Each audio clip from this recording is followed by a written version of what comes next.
श्री राम जय जय राम। श्री राम जय जय राम। श्री राम जय जय राम। श्री राम जय जय राम। श्री राम जय जय राम। सच्चिदानंद भगवान की जय। सत्य सनातन धर्म की जय। सतगुरुदेव भगवान की जय।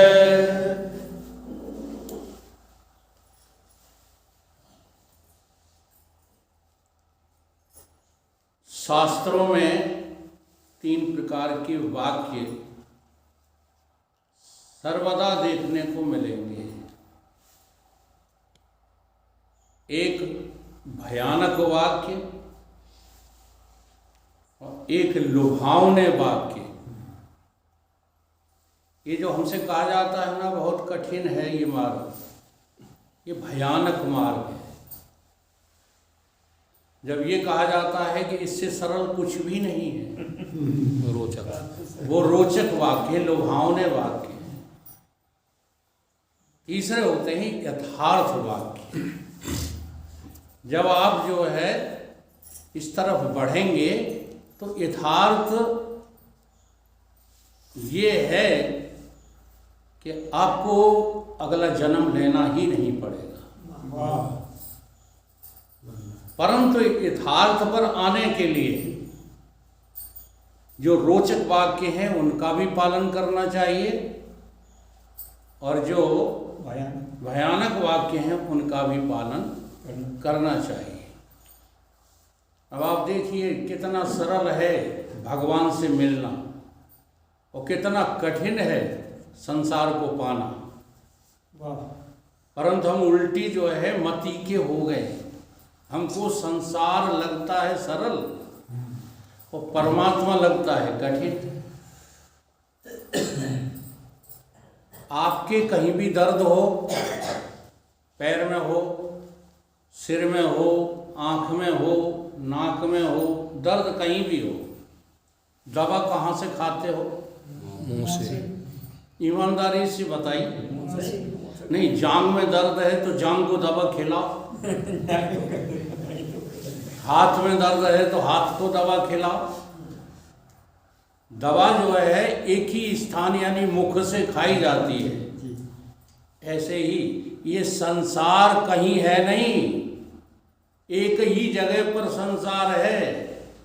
बस उस जगह का निरीक्षण कर लो तो तुम्हें परमात्मा मिल जाएगा।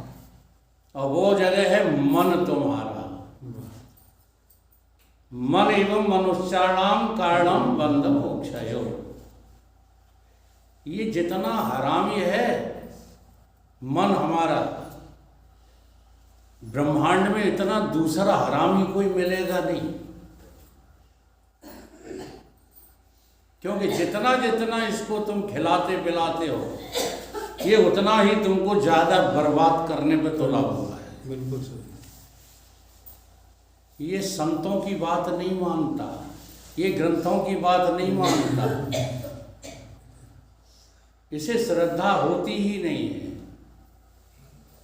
ये हमेशा अश्रद्धा में जो है जीना चाहता है। जो चीज है नहीं उसकी तरफ भागता रहता है। बातें संतों की, कबीर की बातें करेंगे, बातें करेंगे मीरा की, बातें करेंगे तुलसी की, नानक की, और करेगा मनीराम अपनी। मानेगा किसी की नहीं, बातें सबकी करेगा, मंदालिसा की करेगा, सुलोचना की करेगा, अनसुईया की करेगा, परंतु मानेगा किसकी? अपनी। बस इसकी अपनी टांग तोड़ दो, भगवान कहीं गया थोड़ी है। अब इतनी चेतावनियां जो है सुनते आए हो, सुनाती गई हैं, लेकिन कभी एक भी चेतावनी को ये मन धारण नहीं करता। कोई नहीं रहेगा जगत में। ये रोज चेतावनी सुनाई जाती, अभी भी यही सुना रहे थे। अपने घर को जाएंगे दाता, दाता दीन, ये बहुत बड़े आदमी की बात कह रहे हैं। दाता, दाता दीन। लंबे लंबे खेत थे और मिली तनिक जमीन। अब ये चेतावनी किसी को समझ में आ रही? लगे हो उसी में। जमीन कितनी मिलेगी तुमको? एक गरीब के टुकड़ा। जेब से कफन दूर है, जेब से कफन दूर है, छोड़ न पत्थर जोड़, और कछु न संगे जाएगा। यही है इस जग का निचोड़। कपड़ा निचोड़ते हो तो क्या निकलता है? पानी। कितना? चुल्लू भर। समझ रहे हो? तो इस जग को कितना भी तुम निचोड़ लेना, तुम्हें मिलेगा कुछ नहीं। इसका नाश ही मिलेगा, इसका अभाव ही मिलेगा। और उसके पीछे हम जो है पड़े रहते हैं। जरा चेतावनी को थोड़ा धारण किया करो। ये मन इतना फूला फूला फिरता है, हाँ, कि इसके फूलने को हम रोक नहीं पा रहे। मन फूला फूला फिरे जगत में, कैसा नाता रे। मन फूला फूला फिरे जगत में, कैसा नाता रे। ये मन फूला फूला फिरे जगत में, कैसा नाता रे। ये मन फूला फूला फिरे जगत में, कैसा नाता रे। मात कहे तू पुत्र है मेरा, मात कहे तू पुत्र है मेरा। बहन कहे वीर मेरा, बहन कहे वीर मेरा। भाई कहे ये भुजा है मेरी, भाई कहे ये भुजा है मेरी। नारी कहे नर मेरा, नारी कहे नर मेरा। मन फूला फूला फिरे जगत में, कैसा नाता रे। ये मन फूला फूला फिरे जगत में, कैसा नाता रे। मन फूला फूला फिरे जगत में, कैसा नाता रे। मन फूला फूला फिरे जगत में, कैसा नाता रे। जन्म जिंदगी माता रोवे, जन्म जिंदगी माता रोवे। बहन रोवे 10 मासा, बहन रोवे 10 मासा। कितने मतलबी और स्वार्थी लोग हैं ये, जिनके लिए मन जो है भूला भूला फिरता रहता है। जन्म जिंदगी माता इसलिए रोती है क्योंकि उसने कष्ट सहा। अगर कष्ट न सहा होता, आज की तरह परख नली, हाँ परख नली से बच्चे पैदा हो रहे हैं, ऐसे होने लगते तो फिर ये माता नहीं रोती जन्म जिंदगी। उसे केवल अपना जो है कष्ट याद आता है, इसलिए वो रोती है पुत्र के बिछुड़ जाने पर। जन्म जिंदगी माता रोवे, जन्म जिंदगी माता रोवे। बहन रोवे 10 मासा, बहन रोवे 10 मासा। 13 दिन तक तिरिया रोवे, 13 दिन तक तिरिया रोवे। ऐसा ही होता है वो पुरुष का भी। नहीं, माताएं बुरी मान जाए, अगर तिरिया रोती है 13 दिन तक, तो 13 ही दिन तक जो पुरुष भी रोता है। 13वीं एक बार कर पाए, हाँ चली नहीं चली जान दो, क्या लेना देना। फिर करे घर पासा, फिर करे घर वासा। मन फूला फूला फिरे जगत में कैसा नाता रे। मन फूला फूला तेरे जगत में कैसा नाता रे। पेट पकड़ कर मैया रोवे, पेट पकड़ कर मैया रोवे। भुजा पकड़ कर भाई, भुजा पकड़ कर भाई। लिपट झिपट के तिरिया रोवे, लिपट झिपट के तिरिया रोवे। सो हंस अकेलो जाई, हंस अकेला जाई।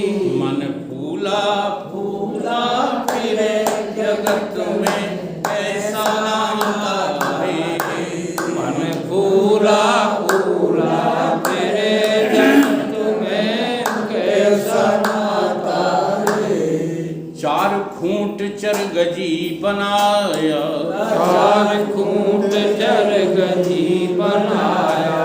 और चढ़ाए दियो घोड़ी, और चढ़ाए दियो घोड़ी। चारों कोने आग लगाए दई, चारों कोने आग लगाई गई।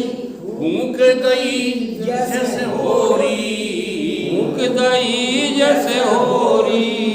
मन फूला फूला फिरे जगत में कैसा नाता रे। फूला फूला तेरे जगत में कैसा नाता रे। हाड़ जले जैसे लाकड़ी, जैसे लाख की लकड़ी। अब ये जो कहा जाता है ना कि सुनते सब हैं करते कोई नहीं, इसका अर्थ ये है कि जब सुनाया जा रहा है तब तुम्हारे हाड़ जल रहे हैं, ये देखा। अभी मौज ले रहे हो कीर्तन का भजन का कि देख रहे हो कि मेरे भी हाड़ जल रहे हैं। किसी का नाम है ध्यान। जब कोई मिले ज्ञान उसी समय करो ध्यान। अगर उसी समय ध्यान नहीं हो रहा है तो फिर कभी नहीं होगा। अभी कर लोगे तो उसका अभ्यास चलने लगेगा। ठीक है, तो जब ये सुनाया जाए कि हाड़ जल रहे हैं तो किसी और के थोड़ी जल रहे हैं, हमारे जल रहे हैं। हाड़ जले जैसे लाकड़ी और हाड़ जले जैसे लाकड़ी। और केस जले जैसे घासा, केस जले जैसे घासा। सुवर्ण जैसी काया जल गई, सुवर्ण जैसी काया जल गई। वो नहीं आया पासा, वो नहीं आयो पासा।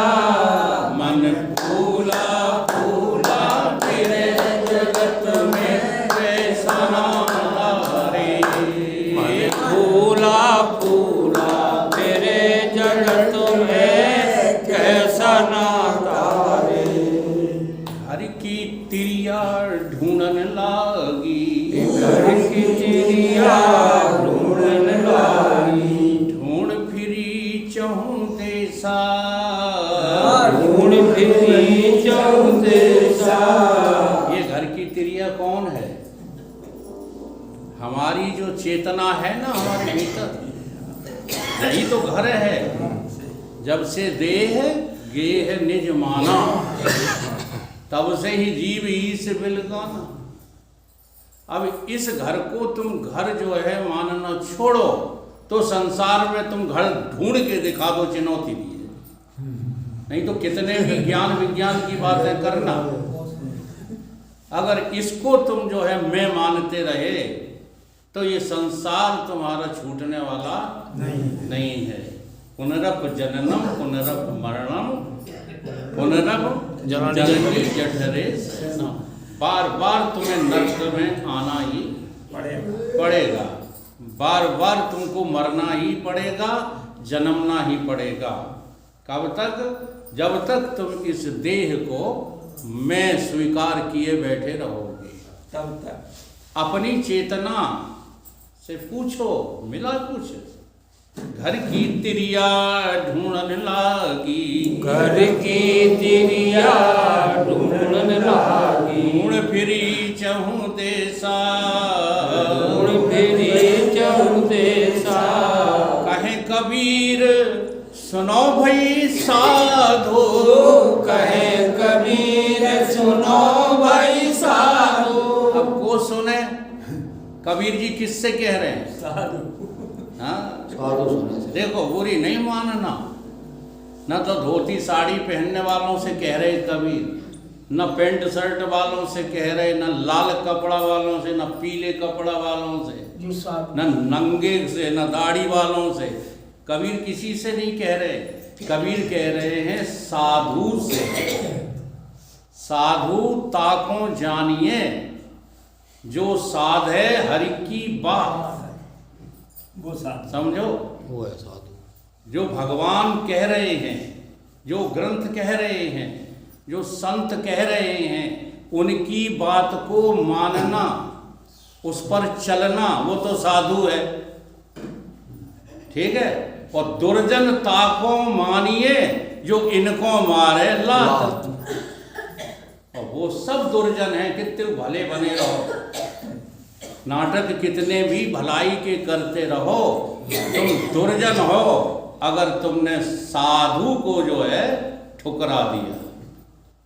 तो कहें कबीर सुनो भाई साधु, कहे कबीर सुनो भाई साधु, छोड़ दे जग की आशा, छोड़ दे जग की आशा, मन फूला फूला फिरे जगत में कैसा नाता, मन फूला फूला फिरे जगत में कैसा नाता रे। अब भगवान कृष्ण गीता में कहते हैं मनुष्याणाम सहस्लेषु कश्चित यतति, हाँ, हजारों में कोई एक, अभी बात चली थी, हजारों में कोई एक, हाँ, इस मोक्ष के लिए, इस मुक्ति के लिए यतन करता है। यतताम सिद्धानाम, और उन यतन करने वाले जो है सिद्ध पुरुषों में कश्चित, कोई, फिर एक इस परम तत्व को तत्व से जानता है। तो उन हजारों में कोई एक का क्या अर्थ है? हम लोग क्या अर्थ लगा लेते हैं, जब हजारों में तो हमारा नंबर कहाँ है, आएगा ही नहीं। ऐसा अर्थ लगा लेते हैं। तो ऐसा अर्थ आप मत लगाइए, वो हजारों में कोई और नहीं है, आप ही हैं, ऐसा अर्थ लगाइए। हजारों में एक, हाँ, और कोई नहीं है, आप ही हैं। और फिर आप कैसे हैं? न आप जो है स्त्री हैं, न पुरुष हैं, न नपुंसक हैं, इनमें से कोई नहीं है आप तो इनमें बैठे हुए हैं जी, वो हैं आप। और उसे क्या करना चाहिए, क्या यतन करना चाहिए? तो कहीं मुक्ति का यतन करना चाहिए। हम लोग आश्चर्य करते हैं, होगा कैसे? हमको तो भगवान ने, जो माताएं कहेंगी, चूल्हा चकिया में लगा दिया है, पुरुष कहेंगे हमको खेती बाड़ी में, नौकरी पानी में लगा दिया है, दूध बेचने में लगा दिया है। तुम्हें नहीं लगा दिया भगवान ने, तुम जानबूझ करके जो है बर्बाद हो गए हो। देखो लगा कौन है, कौन लगा है? इसके लिए जो है एक कबीर जी ने शब्द इस्तेमाल किया है, ईश्वर डाल दीन मोगरा तो हालई को परा। ऐसा कोई ढूंढ के बताओ जिसको भूख लगी हो और रोटी के लिए यत्न न करता हो। सभी करे, मनुष्यों में ही नहीं, सभी समस्त जो है प्राणी, जीवित प्राणियों में ढूंढ के बताओ। सभी तंग करे। अब कोई प्रकृति के अधीन है वृक्ष, तो प्रकृति उनको दे रही है, उन्हें करना नहीं है, ये उनका सौभाग्य है। हाँ, इस मामले में सौभाग्य है उनका, लेकिन दुर्भाग्य ये है कि जिंदगी भर इनको पेड़ ही रहना। ठाड़े जी। हाँ, हमारे सौभाग्य के मुकाबले किसी का भी सौभाग्य नहीं है, परंतु इस पे हमारा कोई विचार ही नहीं, कोई सोच नहीं, कोई चर्चा नहीं। बल चर्चा वो करेंगे जिसमें तुम कुछ ये बता जाओ गुरुदेव संतजन कि हमारा जो है ये संसार कैसे आगे बढ़े, कैसे बढ़ेगा। वो आज तक बढ़ा नहीं, अब कैसे बढ़ेगा। तो हम विचार करेंगे तो पाएंगे कि हम ही हैं जो इस संसार से मुक्त हो सकते हैं, कोई दूसरा नहीं है हजारों में। अब तुम कहोगे कलयुग में ऐसा नहीं, तो आज हम कलयुग की एक ऐसी माता की कहानी सुनाना चाहते हैं आपको। हाँ, जिसे सुनकर आप भी तैयार हो जाओ। काहे के लिए? काहे के लिए तैयार हो जाओ? कल्याण के लिए। हाँ, संसार बढ़ाने के लिए नहीं, संसार छोड़ मोड़ी मोड़न को खुश रखने के लिए नहीं, बल्कि जो है परमात्मा को जहां का तहां प्राप्त करने के लिए। और ऐसी उस नारी का नाम सबने सुना है, नाम है उसका मीराबाई। एक लड़की जो है छत पर खड़ी हुई है, जैसे अधिकांश लड़कियां खड़ी हो जाती हैं, छोटी छोटी, 7 वर्ष की आयु है उसकी। नीचे सड़क पर बारात निकल रही है। उस बारात में जो है घोड़े पर दूल्हा बैठा हुआ है। मीरा का लड़कपन जो है दूसरों के हाथों में पोषित हुआ है। उसके माता पिता है नहीं, जिसने पाला है वो बहुत स्नेह करती है मीरा को, वो उसकी चाची है। वो पूछती, उससे भी माँ कहती, माँ ये सड़क पर क्या हो रहा है? माँ ने कहा बारात निकल रही है। ये बारात क्या होती? बच्चे बड़ा प्रश्न करते हैं। हमारा छोटा सा नाती है, इतने प्रश्न करता है हाँ कि हम खुद हार जाते हैं जवाब देते हुए। आप लोग करते ही नहीं प्रश्न, बच्चे बहुत करते हैं, लेकिन उनकी समझ में नहीं आता कैसे समझाएं। अभी यहाँ कोई जो है पशु बैठ जाए आगे तो हम उसे सत्संग सुनाएं, तो ऐसे ही बच्चे की अक्ल जो है पशुवत होती है। अब यही बच्चा अगर आगे प्रश्न करता है तो वो कल्याण के मार्ग पर प्रशस्त हो सकता है। तो मीरा बार बार पूछती है बारात क्या होती है? बोले बारात जो है शादी करने के लिए जाती। किसकी शादी? कि दूल्हा की शादी। ये दूल्हा कौन होता है? कि वो जो घोड़ी पर बैठा है वो दूल्हा है, मोर बांधे हुए है। उस कन्या के मुख से जो है अजीब सवाल निकलता है, माँ जी ये बताओ मेरा दूल्हा कौन है, कैसा है? अब वो हड़बड़ा गई, छोटी सी बच्ची को जो है क्या जवाब दे।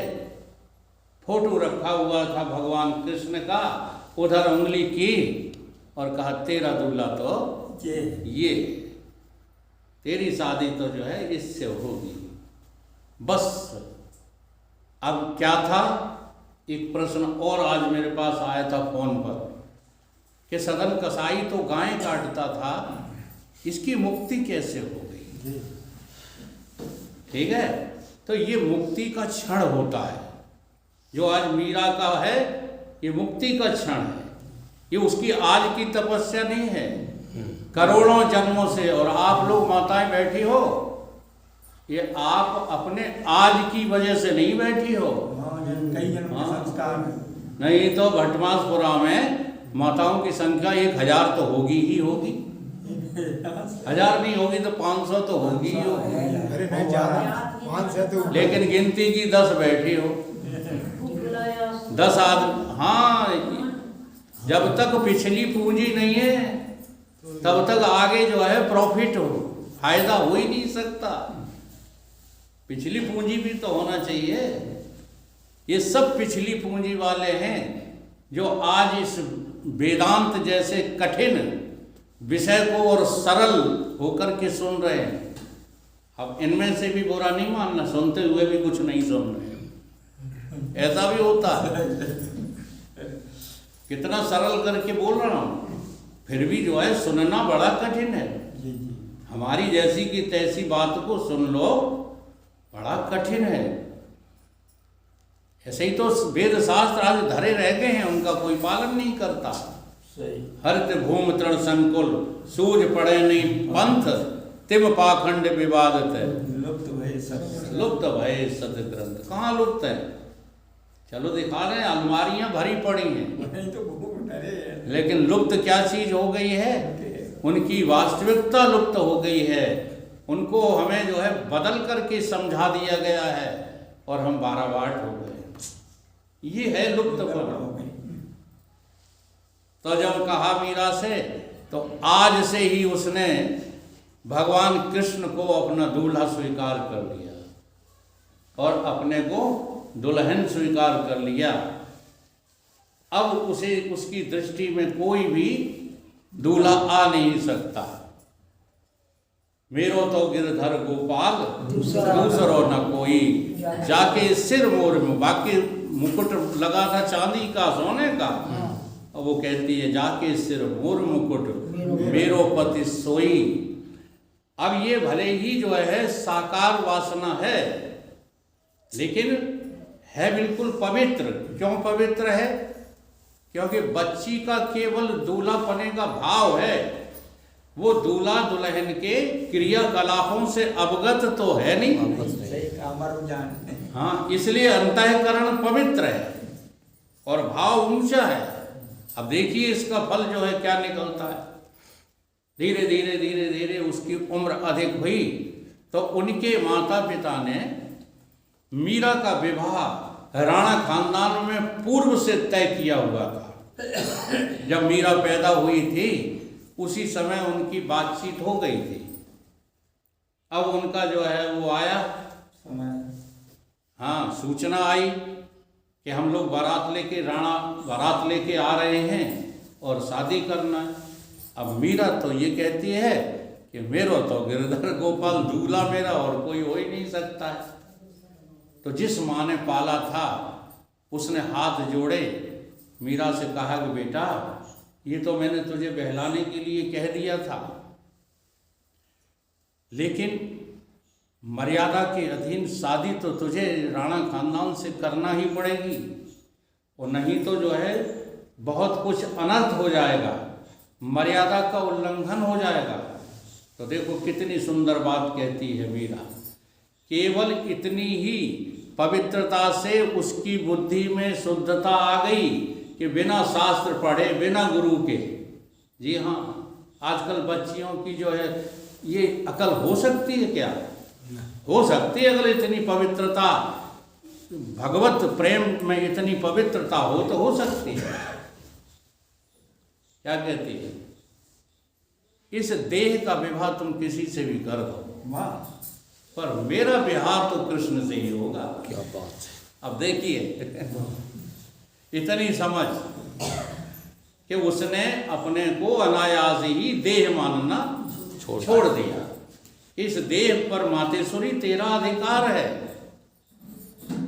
तू चाहे जहां इसको विवाह कर दे, पर मेरा मन, मैं तो दुल्हन कृष्ण की ही बनूंगी। अब मैं कौन है यही तो विचार करना है। सारा दारोमदार उसी मैं का है, वही भटक रही है।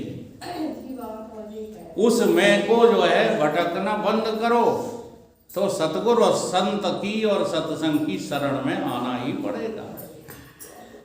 शादी हो गई, मीरा का विवाह हो गया। जब वो पहुंची जो है रनवास में अपने घर,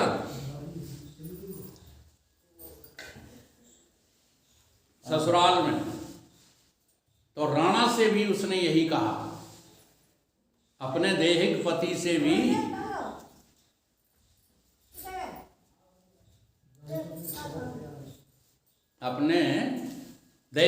से भी उसका यही कथन था मीरा का।